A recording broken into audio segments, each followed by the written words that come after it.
Okay, so in Fulbright like a diamond podcast, and at this time we are meeting uh, our laugher friend, Yiviri.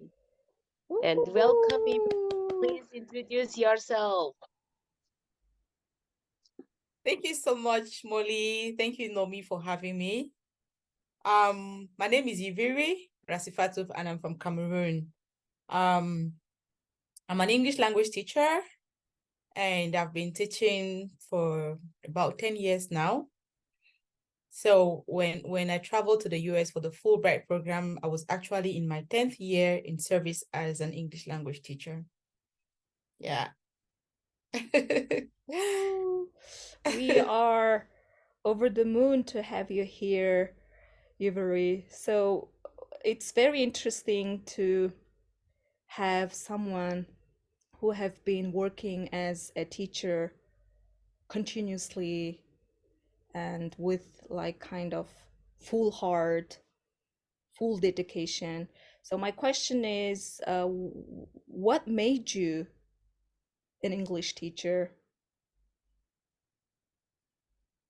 Okay. So becoming an English language teacher was not by chance, was not an accident for me. It was actually intentional. So my background pushed me actually. I come from a family where people are not quite educated. Many people don't go to school or haven't gone to school in my family. My parents didn't go to school. Like my parents didn't attend school at all. And so I grew up in a family where the only language that we could use was my mother tongue. And if anyone would come to our house and the person can't express themselves in our language, our mother tongue, then there's going to be no conversation because no other person would be able to express themselves in another language outside our language. And then I became so interested in English as a child. And then most people who would come to our house, who weren't from my native land, my father would usually just call me to come and interpret because he thought that my English language was good, and I could do a good job. So I became an interpreter from very young in my early primary school days. And that is how I started seeing the value of learning another language. I saw how limited my parents were, and even my brothers. My elder brothers who didn't go to school, their scope was very limited. They couldn't interact with other people outside our tribe because of English language. And then before I left the primary school, I had, as young as I had already told myself that I needed to go deep into the English language, that I needed to have a mastery of this language. And that passion actually just grew because my academic career has been just the English language. In secondary school, in high school, I specialized in English and literature in high school. I went to university, I specialized in English and literature. And then when I decided to go for teacher training. I wanted to be a teacher and I wanted to be an English language teacher. Now, there is something particular about English language in my country, in Cameroon. We have a particular accent, English language accent, that is so particular to us. And then I come from a tribe with another very specific accent. And so there are certain sounds that people from my tribe will hardly ever pronounce correctly, no matter how educated they are. And then I managed to overcome those sounds. I was able to pronounce them correctly. So much so that each time I talked with a stranger who didn't know I was from my tribe, and when they ended up knowing I was from there, they would always be like, "Oh, are you from So?" Speak like someone from So. You don't have the Banso because they call it the Banso tongue. That's what they refer to it as, a Banso tongue, And then, that is how I started getting this feeling that, oh, this English language thing, I can actually make something out of it in my life. And then I said, okay, if people think that I speak English language better than I would normally do because of my background, my L1, then I can do something. And so I decided to go to teacher training college and become an English language teacher in order to demystify the myth that people from my land cannot speak English in a particular way. And that is how I became an English language teacher. And my postgraduate studies have been in English language. I've been studying the English language all my life. I was pursuing a PhD actually in Cameroon before traveling, still in English language. And here I am in the UK, and I am still taking a Master of Education in English. So my life has been about English language. So that's my story. That is how I found my way into English language teaching, actually. Yeah, great. How incredible a story you have. It's great. Yeah. So, and please share about your students, how they school days are going, and how do you inspire for them? And yeah, please share about your students. Okay, all right. Talk about. Okay. So my students, I have two categories of students. I have students who study English as a second language, and I have students who study English as a foreign language, by virtue of the fact that Cameroon is a bilingual country. So we have two official languages, like Canada, we have two official languages, English and French. There is one part of Cameroon which has English as a language of instruction, meaning that you study in English. And then we have another part of Cameroon which has French as a language of instruction, and so they study English as a foreign language. So I teach all these students. My English as a second language students are very highly motivated learners, because it is a prerequisite for them to study. First of all, they must be competent in the English language. And so they are highly motivated, and they have understood too that the English language is a language of opportunities. You study English, you travel. You open doors for yourself at the international level. There is no way you will be very limited if you do not speak the English language somehow. Now, my other students who are French speaking students who study English as a foreign language are not very motivated. Why? Because they have French as their first official language. So they study in French. And even if they don't speak the English language, they can still study. They can still travel to other countries like France and maybe Canada, and other countries where French is spoken. And so they are not very much motivated to learn the English language. And then the language policy in Cameroon too does not favor the promotion of English language in the French-speaking side of Cameroon, because even though it is stated in the Cameroonian constitution that English and French have equal status, in reality, they do not have equal status, because French is the dominant language. Because out of the 10 regions in Cameroon, just 2 of them are English speaking. The rest of the 8 are French speaking. And power belongs to those who speak French. So you see that you can survive in Cameroon without speaking English, but you cannot survive in Cameroon without speaking French. And so French-speaking students usually feel like English is just a waste of time for them while they are in Cameroon. It is only later, when they have left Cameroon, that they get to understand the importance of English. But my early teaching days, I wasn't really concerned about trying to motivate them, to influence them, to get them to understand that when you study French, you travel to France, and that is all. but that when you study English, you open opportunities for yourself. I have become more conscious, and I put in every effort to make sure that they are interested in studying the English language. And then as I also teach, as I become more experienced, I am more language aware, and I can easily find various techniques to get them to study the language, because they have these my students, French speaking students, they have this blockage in their minds that English language is God-given.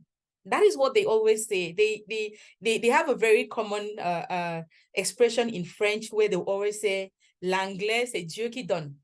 L'anglais c'est Dieu qui donne in English means English is God-given. And according to them, if you are born without the ability to speak English, then you can never speak English, And so these are some of the things that I target to demystify such impressions, to let them understand that you just need to be interested in the language. You open up your mind to learn the language and you're good to go.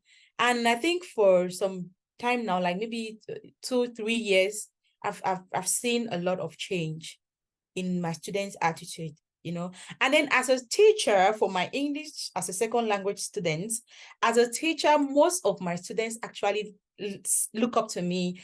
They see me as a model, and many of them would want to teach English just like me. Like I told you, the accent in Cameroon is very particular. We have a very particular way of speaking the English language, but I try as much as possible not to have a native-like accent, but to speak in a way that will give them this, this positive push to feel that they can also do better, so that even at the international level, they will be very much intelligible as far as their pronunciation is concerned. So that is basically what I do in my classes with my students, to motivate them to be interested in learning the English language and to become, global citizens.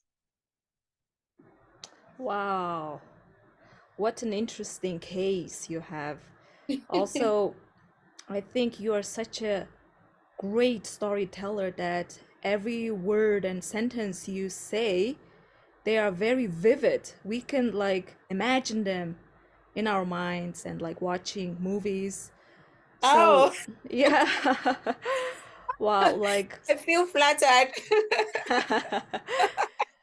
so we are glad that in the past couple of years your students have been, improving, like becoming more motivated and interested in learning English. That's good.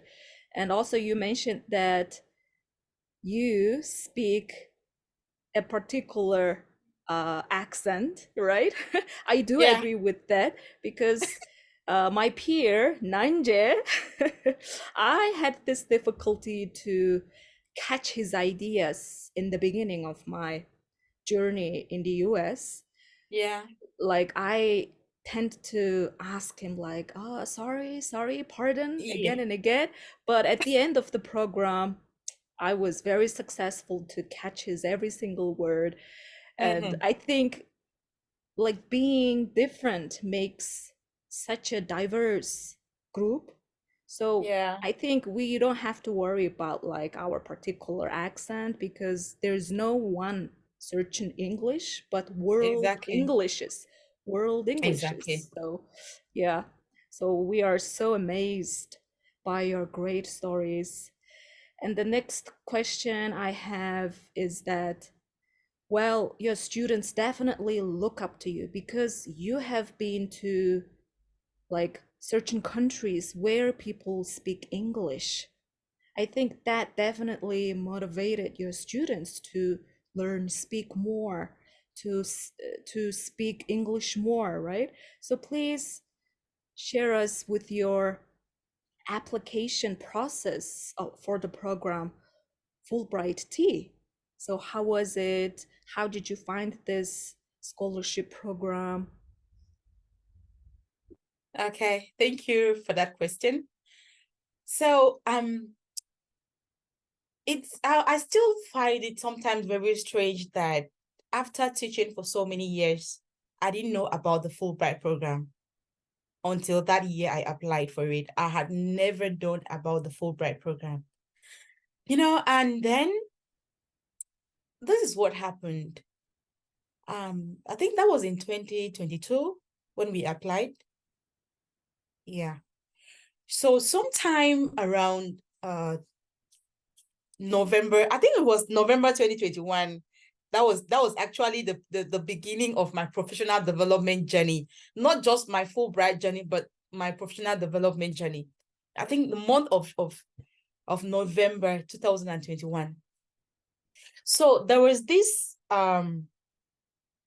we have a very active Fulbright alumni group. CAFTA, that's how it is called in Cameroon. Fulbright Alumni Association. It is a very powerful association and they are very active. So around 2021 in November, one of them who runs an organization that is called Open Dreams, he won a grant. I think he won a grant, like the grant that we were applying for this time as Fulbright alumni. He won one of those grants. I'm pretty sure either he won a grant or he organized a training session in partnership with the Embassy of the United States in Cameroon.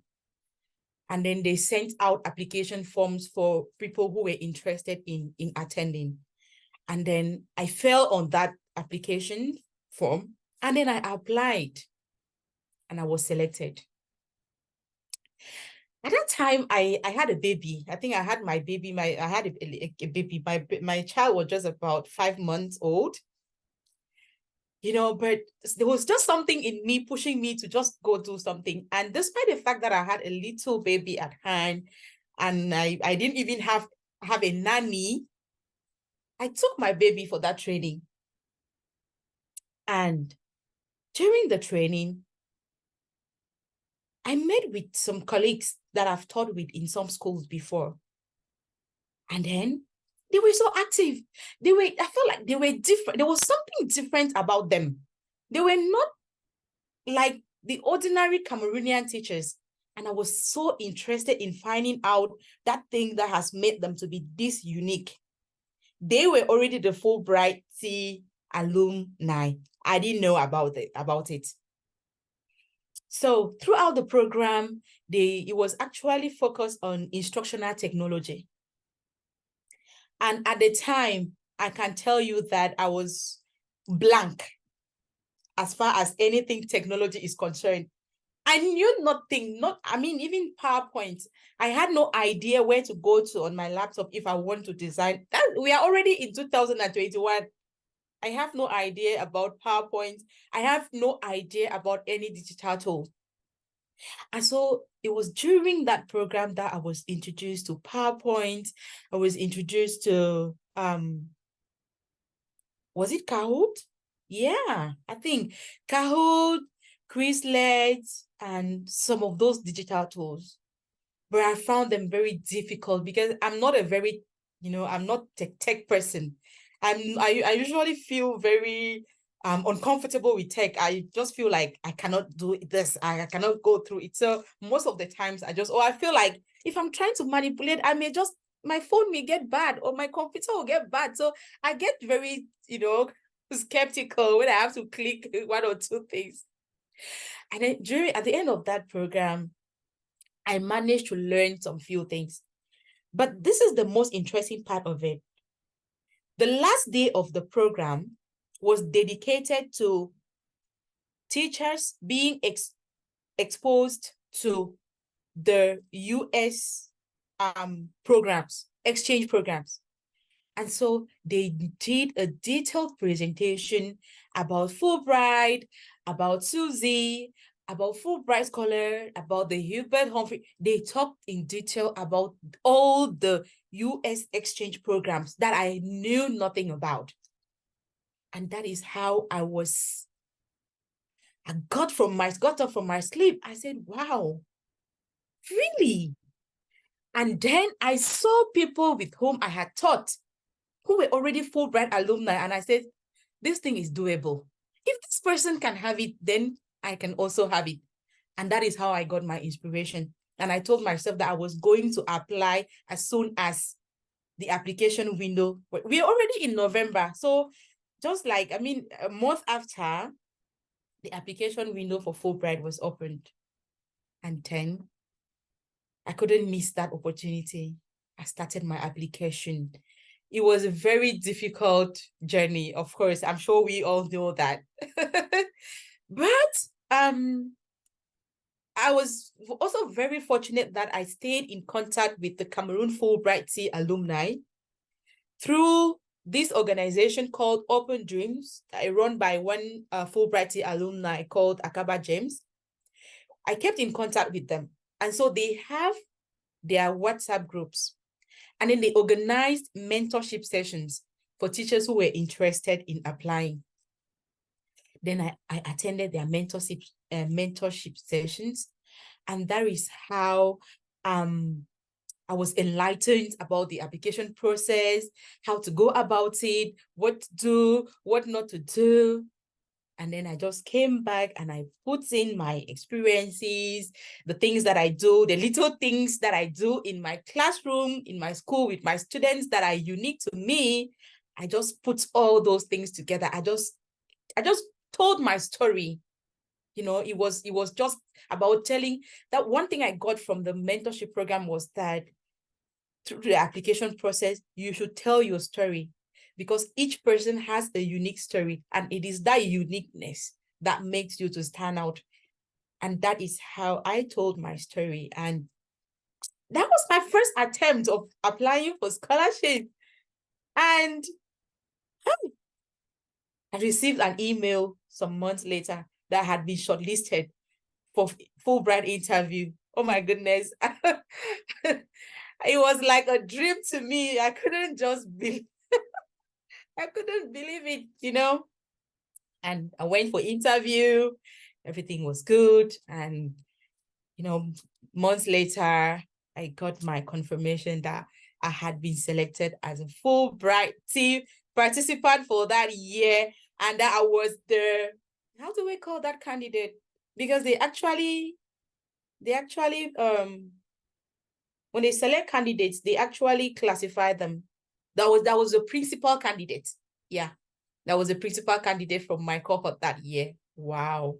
It was such a dream come true. But the truth is that even before traveling to the US, I had no idea of what was waiting for me. I thought it was something big, but not as big as what I actually experienced while there in the US. Yeah. So that was my journey to application. That was my journey. Yeah. Yeah. Yeah. I think in our this talking about and how did you apply for that, and you said you started from the blank. Yeah, you were in it like in a blank, and also, and you said everyone has their own unique story, unique things every teachers has. Yeah. So Yeah. I think we can a little bit inspire for the other teachers who will be in maybe future Fulbrighters, and I Yeah. think they will get an ideas, and they will be inspired with our in this podcasts. So thank you I for hope sharing so. about that. Yeah, yeah, it's so nice to hear about that. Yeah. And okay, so and please a little bit share about and what how is our programs going, and what did you learn, what did you do in America, and how's there? Yeah, Okay. yeah, yeah. I'm so excited to hear about that too. It's so nice. Yeah, Yeah, I know you're excited because you're going to relive the experience through my experience, because we lived it together, right? Yeah. The Fulbright experience was not just a life-changing, but a career-changing opportunity that I got.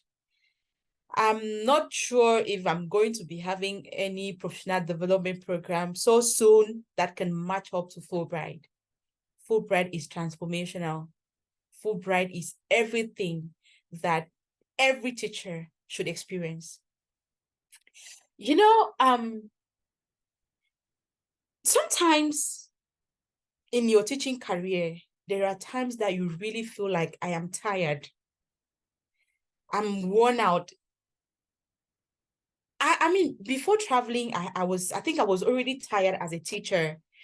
My toolbox was empty. I had exhausted my ideas. Everything was gone. I mean, and I was really, really not so motivated again to teach. But Fulbright was that opportunity for me to refill that toolbox, and not just refilling it, but having it overflowing, because I learned just a lot. It was a very short program. 6 weeks was not a very long time, but what I learned, I think even in the next 10 years, I will still be very full with the knowledge that I got from the Fulbright program. Now, maybe I'm going to look at it from different perspectives. Now, looking at it in terms of professional development as a teacher, the courses that we had were very enriching. If I look specifically at the course that we took, the content pedagogy, where we were taught about learning, lesson planning, we were taught about the different techniques that you can use in your classes to make learning interactive, get learners more engaged. I learned so many new things. Lesson planning, for example, has always been a very boring part of my job as a teacher. I found lesson planning to be very boring, honestly, and I didn't always like it. And I hated when maybe I had to be observed by a peer or by an administrator or by by an inspector, because you need to prepare a lesson plan. I didn't like it because I was not always too sure of myself if my lesson would be good. But we had two phenomenal teachers, Jean and Laurie, who took us through lesson planning, and they were very much concerned with lesson plan through using the backward design. I had never heard about a lesson plan using the backward design before traveling to the US. I didn't know about it. And throughout the 6 weeks or the 5 weeks of classes, they dedicated their time to teaching us how to design a lesson plan using the backward design. Every activity that we did was linked to that lesson plan. And so at the end of the day, my lesson plan skill set moved from 2 to 10. And to tell you that it actually changed everything. Immediately I returned from the US, the British Council launched a teacher and a lesson plan competition for English language teachers across Africa. And I won the competition, I was a winner. So that's just proof of what Fulbright does. Before traveling, if I had not traveled to the US, I will not even enter a lesson plan competition. Never. I won't. That's one thing. That was about lesson plan. Now, what about the other techniques, other things that we learned in class? Techniques that you can use to motivate your learners, to get them engaged. What about tools? There were some little tools that like using popsicle sticks in your class, about exit tickets, about drawing a lesson plan and bearing in mind the evidence, the hook. These are things that I learned only there. And then there were other courses, of course, that were maybe not directly related to teaching, but that were also important for us as teachers. I learned so much about having a growth mindset as a teacher. I had never really bothered to care whether I have a growth mindset or a fixed mindset and how it even impacts my learners. But during the program,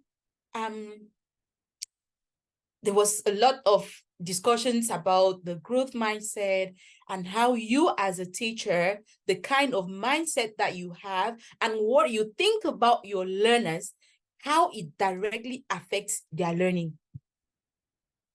I was yearning to go back to class because I needed to start practicing some of these things. Unfortunately for me, I've not been able to teach. Since I returned, I've not been able to teach, and I have a whole year out of the classroom away from my students, and I'm burning with the passion to go back and try those things that I'm very sure will just revolutionize my teaching, because my students, I am very sure, will not recognize me because I am a newborn teacher. I am a born-again teacher.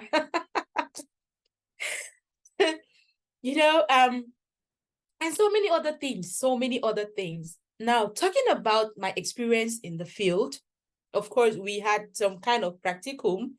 We went to the schools in the US. We visited different schools. And I equally learned a lot from that experience. I saw how different teaching is done in the US from my own context. There are two different contexts. Teaching in the US and teaching in Cameroon, those are two different worlds in terms of resources, in terms of class size, in terms of everything. But I made sure that I captured everything that was happening there, because even if I cannot directly replicate it in my classroom, I can always adapt to suit my own context. We went to a school, the Parkers, that was called the Parkers. Yeah. And there were some great ideas where they believe in this idea of less is more. For them, it is not about finishing an entire curriculum that is important. No, the most important thing is what the students have actually understood. What have they learned concretely? How can they demonstrate that there is real learning? It is really very different from what happens with us, because with us back home, you need to cover the syllabus because the administrators will be after you. And even if your students demonstrate that they have learned something great and you have not completed your program, you run into trouble. Now, those are some of the things that I hope to gradually talk with the powers that be, the stakeholders, and see how we can kind of shift from not just focusing on the curriculum, on the syllabus, but focusing on learner achievement. I haven't done that yet. I haven't started. I've not had the time, but I'm still thinking of how to get that through. And I believe that even if it is not immediately, something will change with time. And then being in the US with 19, I think 18, with 18 teachers from 18 different countries, including myself, making it 19 teachers from 19 different countries was learning in itself. I mean, those were best teachers representing their countries. We shared best experiences as teachers. We shared our difficulties. And it was an eye-opener for me because, sometimes you feel that you are the only one in a very bad situation. And you feel so depressed. You feel so demotivated. But when you get to realize that you are not the only one in that position, that there are many of you facing same problems, and that people that you even thought were better than you are facing similar problems, you're like, oh, really? Wow. That was just my reaction when I listened to teachers from countries that I thought were far developed, were better than Cameroon, sharing similar difficulties that they face in their teaching context, like the ones I faced in Cameroon, I went back very confident. I went back to Cameroon being very confident and telling myself that I am a teacher leader and that I have what it takes to make change in my community as a teacher. And that is exactly what I intend to do. I am happy to be here, but I still cry because I am not able to start doing the things I intended to do out of my Fulbright experience. But when I go back subsequently, I am going to do that. At least one thing will change in my community because of my Fulbright journey. Yes, it was just so enriching. It was so the learning cannot just go down the drain like that. No. It is true that even after returning from the US, I think I already created my own little impact in my own way, sharing the knowledge with my colleagues. I made sure that I did that a lot, but it is not enough. I still have a lot to do, And then, it was not just about teaching. It was not just about learning. It was also about having fun. As teachers, we deserve to relax. Sometimes there is this teacher burnout. Sometimes you're really so much into this teaching that you feel drained. You feel like, oh my. But it was an opportunity for teachers to enjoy themselves. We had a lot of fun. We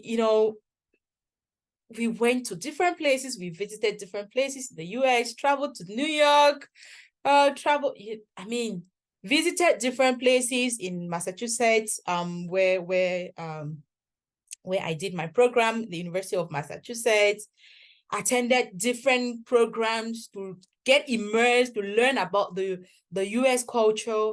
And all of that, was very refreshing, very, very refreshing. And coming back from the US, I was not just refreshed. I was not just feeling new. I was also full. I was filled with this new knowledge that right now it is still bubbling in me, and it is there waiting for me to go back to my classes and make a change in the lives of my students. That is my experience in the US. I can't, if I have to say everything, I will keep you here for 2 hours, for 2 days. Oh my God. So personally, Yiviri, I am in awe of you as a teacher, also as an individual. Like the way just you are is such an attractive and emotional person. And Oh, yeah, even though we are just covering our 5th question, we are almost reaching our end. Yeah, so wow, what a deep conversation and discussion we are having at this moment. I am really enjoying your talk. oh. Also, according to your beautiful stories, we can come up with several quotes. For example, Fulbright tea is everything that every teacher needs, by our smashed scholar Yiviri. Oh. Yeah. What else? I was thinking 2 quotes. The second one was, oh yeah, the Fulbright tea, where teachers are born again, by Yiviri. Oh, Yeah. Wow, very you're such a good emotional. listener. Yeah, thank you. Yeah, but yeah, you keep my heart race like up. I'm so excited to listen to your stories. Yeah. So yeah, we've been having really good time together. But have you ever faced any difficulties in the US? Let's be critical, yeah? Of course. You know, I think the the very first challenge was the food. The food was very cold. most of the time. And some of them too was very strange. Sometimes they were the kind of things that I'm not used to. I've not tried them before, but I just try to have an open mind and just tell myself that if the people here can manage, if they can cope with the cold food or with the type of things that they eat, then probably me too, I can, and I try to just adapt. And then the weather too was not friendly at all. The weather in Massachusetts was not, especially for someone coming from the Saharan, Africa like me, where it really gets very hot. And then we traveled just around that period, winter. It was difficult. It was really, sometimes I felt like I would freeze. I almost got frozen in New York, I think. And I went out and I forgot to take my winter jacket. Oh my goodness, I fell ill immediately that evening. Yeah. But I think in general, it was a good experience. When I traveled to the US, I actually had this thing about Americans. I had this negative impression about Americans. First of all, about their individualistic nature. That is what I knew, that they are very individualistic people. They are people who don't care about others apart from themselves. But I think my number one cultural shock was realizing that Americans are as caring as Africans are, and maybe even much more than I thought they were. Because I realized that it is easy for you to get help in the streets from an American than maybe from some other places. Those are the things I didn't know. I believed that in America, nobody looks at you on the street. If you're dying on the street, it is your problem. But I realized that people are ready to help. Even when you don't ask for help, people want to help you if you need any help. That was very amazing. That was really something very amazing to me. And I just understood the saying that when you traveling is giving yourself the opportunity to understand that we just have biases against people from other places. Like humanity is basically one. We are almost the same, but we look at people through different lenses because probably we do not speak the same languages. We do not have the same color. We do not have the same cultures and all of that. But basically, humankind, we are one. So people really do not behave in a particular way because they are from a particular country or, people have their different traits. It is true that there are particular traits that are common with people from certain cultures. But at the end of the day, my conclusion was that human beings are just one. Because I related with Molly from Mongolia. She is the first person from Mongolia I ever met. And we bonded so well. Like, it didn't feel like this is a stranger. My roommate was from Colombia. She wasn't from Africa, talk less of from Cameroon. But we had the same values. I realized that I shared the same values with her. We were not strange beings because we were coming from different countries. Just the same thing with all the other scholars from different countries. We just have this one thing about us. Being human is characteristic. I mean, like, it's the same for every human being. I think it is just particular individuals who make the difference by either being bad or by giving negative impressions about people from particular places. But overall, it was a wonderful experience for me. It was an excellent experience for me. Mm-hmm. So before Molly asking the next question, I have several comments on those challenges. In terms of the cold food, I do agree with you because my roomie bestie was Nigeria. Yeah. She is also from Africa, in other words. And then she, used to cook such delicious food, like jollof with lots of hot pepper. And then the key vocabulary she used was pepper, pepper, hot pepper, hot, hot.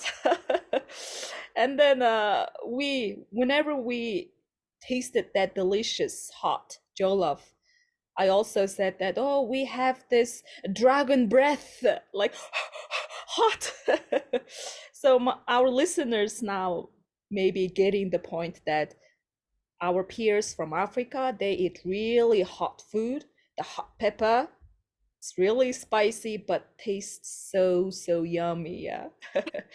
Molly? Yeah, so and of course, and then we have maybe some difficulties. We had some difficulties and like that, but and for me, and I spend much time with Yiviri, and I always love to visit her room and chat together, and we laugh it together a lot. Yeah, very loudly. Yeah, so And you laughed louder.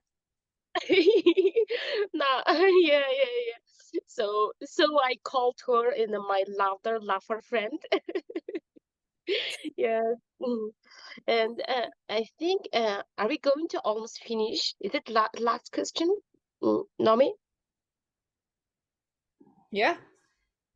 Okay. So and before we mention it, this podcast for our future Fulbrighters and Yuri, please tell us and tell them and little tips, or and if you didn't mention about anything before, and please share important things for future Fulbrighters.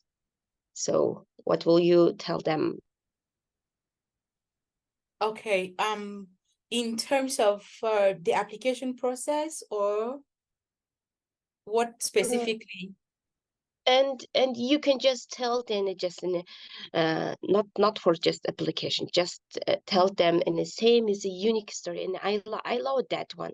So in a people, and when they applying, they don't believe themselves, and I'm not good enough, or my English is not good enough for that, and people thinking like that, and give them is a inspiration, or give them an I think, and you can, and you tell, and before we talked about this too, and you told me like in a for the application form, and think about the question a lot, and there's if your answer in a, if they confuse it when you're read this say, it's difficult to choose us and like that, and you mentioned it before, you mentioned me, and maybe next future Fulbrighters have to think about that their question and application form is important too, and like that. So anything you can tell us. Okay. All right. Thank you so much for that question. So there is one very one thing that I always say, that if you want to apply, maybe I'll just say it from a general perspective, then before I narrow down to Fulbright. As someone applying for scholarship, it is very important to read the scholarship announcement form in detail. That is where the magic lies. Unfortunately, most people go in for scholarship applications without reading that announcement. Why is that announcement very important? Maybe I should just particularly go to Fulbright. When that announcement for Fulbright application, when it is made, it actually tells you the objectives of the Fulbright program. It tells you the kind of teacher that they are looking for. It tells you the kind of things that you will do while in the US if you were selected. How is this important? This is important for you, the applicant, because you need to tailor your application to align with the objectives of the program. Because if you go and start your application and your objectives do not align with those of the Fulbright, you will not be selected, no matter the beautiful things that you will say.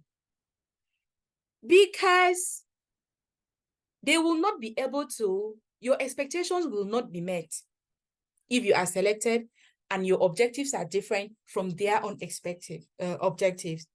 And then good enough, their own objectives are very clear in the scholarship announcement. They are very clear. In the US, you will have a practicum for so and so number of weeks. You will attend classes on instructional technology, lesson planning. They give all those details. Because during the application, they're going to ask you, what do you hope to learn? What do you hope to gain? You're simply going back to that scholarship announcement and get your answer from there. And it is the heart of the scholarship application. Unfortunately, most applicants don't take that into consideration. The second thing I want to say is that if you're applying for a Fulbright scholarship, do not minimize the things that you do. Because sometimes people do things and they feel that, it's too small, it's very insignificant. No. There are those small things that make the difference. You don't need to build a computer lab for your school to make a difference in the life of your students. Just the fact that as a teacher, you can dedicate some time off your time and go and check your students why they have not been in school for 2 days. It makes a difference. Many teachers don't do that. And it means a lot to a student when you actually do that. They know that you care. They know that they are loved. And it motivates them to study, to learn your subject, most especially. So whatever thing that you do in your class, in your own particular way, tell that story. Be authentic. Don't try to lie by making up stories that look too beautiful. No, you will lose that authenticity.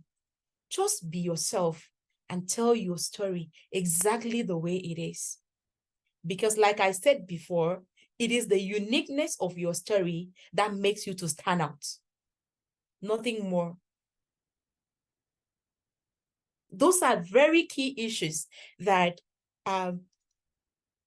prospective Fulbright applicants would want to take care of.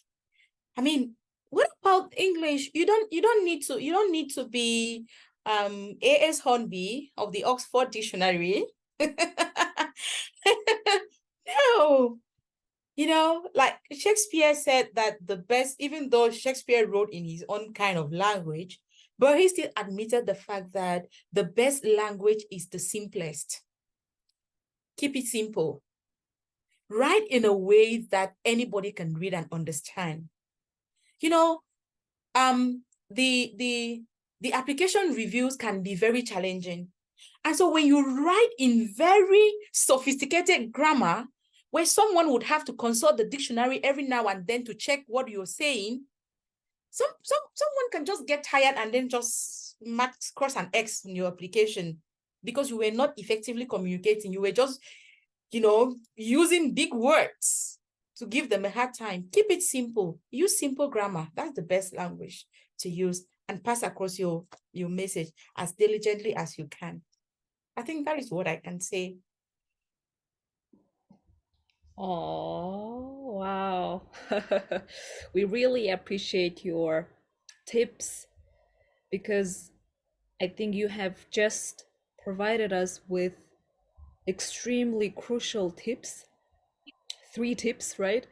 I think our listeners will be very glad that I think also they will apply those tips to their applications in the future. in the very near future, actually. Yeah. So this Yeah. is November, and in December the program will be announced again. Wow. Yeah. So thank you so much for being really authentic and genuine. Also, I would like to ask a really short question, Okay. which is about your uh, great journey in the UK. Okay. So, yeah, you have been selected as another scholarship holder. So, what brought you there?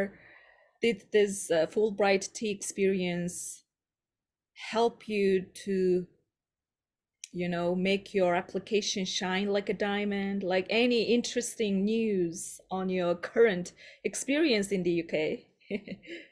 You see, I'm impatient. I'm like, Nomi, please just land. Let me talk.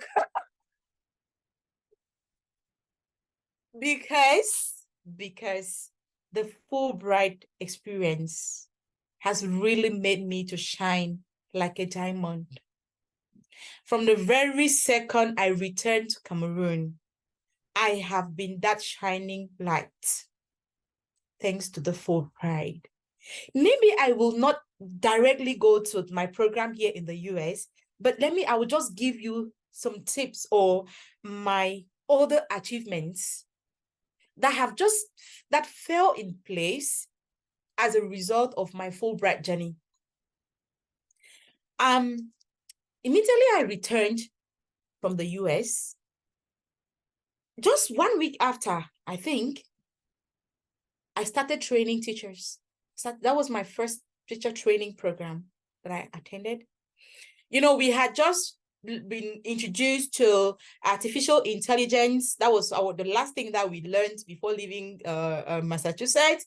We had just been introduced to how artificial intelligence can be used to enhance teaching, to make teachers more efficient. And then I was lucky that there was this other very active Fulbright alumnus from Cameroon, Robert. He had just won a grant and he was in the process of implementing. And so I knew about that while in the US, and I quickly applied. And I told him that I wanted to be part of the program. I wanted to be a facilitator. And thank God he just accepted. So the moment I got to Cameroon, I think just 1 week after, I started teacher training. Those are things I had never, considered. So I remember my session where I introduced the use of artificial intelligence and how it can enhance teaching, how it can ease teachers' work and make them more efficient. Oh my goodness, it was phenomenal. Teachers were like, really, is this happening? I actually have a video where a teacher is saying that she said, this is the best thing that has ever happened to me as a teacher. Like someone was actually taking videos of my presentation, and then she was saying, this is the best thing that has ever happened to me as a teacher. I don't know what my life as a teacher would be if I had not attended this session. I had one excellent feedback, and teachers in Cameroon had not even known about artificial intelligence. They didn't know. So I was actually the one, especially my colleagues of the English language department and most of the other departments, they didn't know about that. And it was after that training that we had that people became aware of artificial intelligence, ChatGPT, how to use it, and all of that. That was thanks to Fulbright. And that is how I started shining, I was already, and then I came back to Cameroon. That was in March, I think. And then in April, we have Africa English Language Teachers Association. That is an association that represents a whole continent. And then there was a scholarship for teachers to attend a conference in another country in Africa.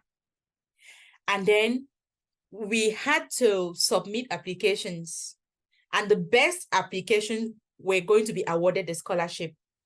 That was proposals, conference proposals. The best applicants were the ones with the best conference proposals. And then I submitted a conference proposal, and my proposal was still in the use of artificial intelligence in teaching English language, you know. And guess what? I won the scholarship. So after returning from the US, less than 2 weeks, I traveled to another country in Africa. I traveled to Angola, where I attended the Africa English Language Teachers Association annual conference. And I had my very first face-to-face international conference presentation, thanks to Fulbright. And then that was in April. And then when I came back in that same April, I told you about the lesson plan competition that was launched. I went in for the competition where teachers from all around Africa applied. There was just one winner. There were not two winners, just one winner. And I won. That is Fulbright, because I used my knowledge from the lesson plan sessions that I had. I talked about it detailedly, you know, when I was answering the other question. I used that knowledge that greatly improved my lesson plan skill set. I employed that during my lesson plan and I won, you know. And then I have been having many sessions with teachers in Cameroon. I have had sessions with teachers from my department, with teachers from my teacher association, you know, where I share my experiences, most of which are from the Fulbright. And of course, here I am now in the US, in the UK, studying a master's in education in TESOL, teaching of English to speakers of other languages. And I don't need to emphasize the fact that my Fulbright experience played a major role during my application for this program. Because during the application, you need to show concretely the impact that you have been creating in your community as a teacher. And I tell you that for the less than 1 month I returned from the US, I actually created an impact because I was able to share my knowledge with teachers from my country and outside the country, you know. And so it made my application to stand out. And I am very convinced that it is one of the things that actually gave me the possibility to be awarded this scholarship. And here I am now in the UK. So the Fulbright was just a stepping stone for my light to shine. And actually, I am shining like the diamond that Fulbrighters are. I am a proud Fulbrighter. Wow. What achievements! Oh my God. So I just want to say that we are deeply proud of you, my dear. And we think that you are such a passionate and, how to say, dedicated learner and student, that even though like it has been almost 11 or 10 months since the experience in the US, you even remember all of those keywords from your lesson planning course, such as hook, exit ticket. That means you are using them in your real life, like concretely, yeah? So we are so proud of you that I think your dedication and your full heart have successfully brought you to the UK, in addition to the journey of this amazing program, Fulbright Tea. And we are deeply, deeply, deeply proud of you. So at the end of our podcast, it's our tradition to sing the part of Diamond song by Rihanna. So we should sing like Fulbright, like a diamond, yeah. And then let's finish the podcast officially, yeah. So on 3, 1, 2, 3, go. Fulbright, Fulbright like a a Like a diamond. diamond. Fulbright like a Fulbright, like a diamond. diamond. Yay! So, every teacher who's listening to our podcast, you can Fulbright like a diamond Yeah, professionally, personally, as well as academically, as our dearest guest of our podcast, Yiviri, said that just believe in yourself, share your unique story with others, and then you will achieve your dream. And do not minimize your experience, because that little thing actually helps you to shine like a diamond. So Yeah. thank you, yeah. Yiviri. Thank you so much. Thank you so much for having me. It was such Big, a big pleasure. congrats, Yiviri. You have been shining like a diamond since Yay! Fulbright. You're so Yay! great. Thank you. Thank Thank you so much. you. Thank you. Thank you.